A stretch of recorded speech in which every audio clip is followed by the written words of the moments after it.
Dedi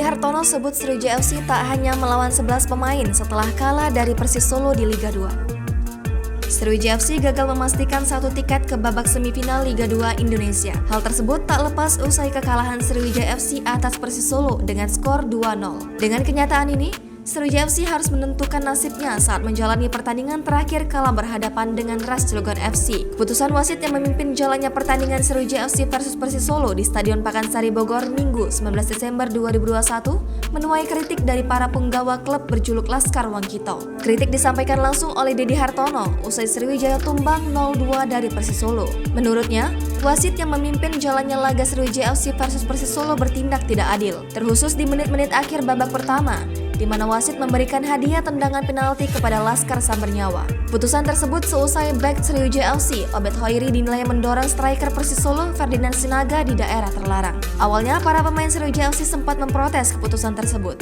Namun, wasit terlihat tak bergeming dan tetap mempertahankan keputusannya. Penyerang Persis Solo, Beto Gonçalves yang bertindak sebagai eksekutor gagal mengkonversi penalti itu menjadi gol. Namun, Persis Solo mendapatkan kesempatan lain berupa tendangan bebas setelah Rizky Darmawan dinilai bergerak terlebih dahulu saat proses penalti kedua Beto Gonçalves. Hal itu sontak membuat Rizky Darmawan selaku kiper Sriwijaya FC menunjukkan sikap tidak mau bermain karena tidak suka dengan keputusan wasit. Bahkan, anak asuh Nil Maizar sempat keluar dari lapangan karena memprotes keputusan wasit. Bagi Dedi Hartono, keputusan tersebut menyiratkan bahwa wasit bertindak tidak adil. Selain itu, Dedi menyebut dirinya mencium adanya bau kecurangan yang terjadi, namun enggan membeberkan komentar lebih lanjut karena minim justifikasi.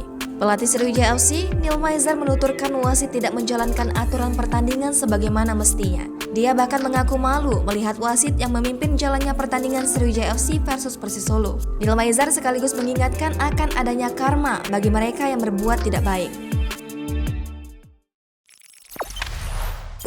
Jangan lupa subscribe, share, komen, dan like ya!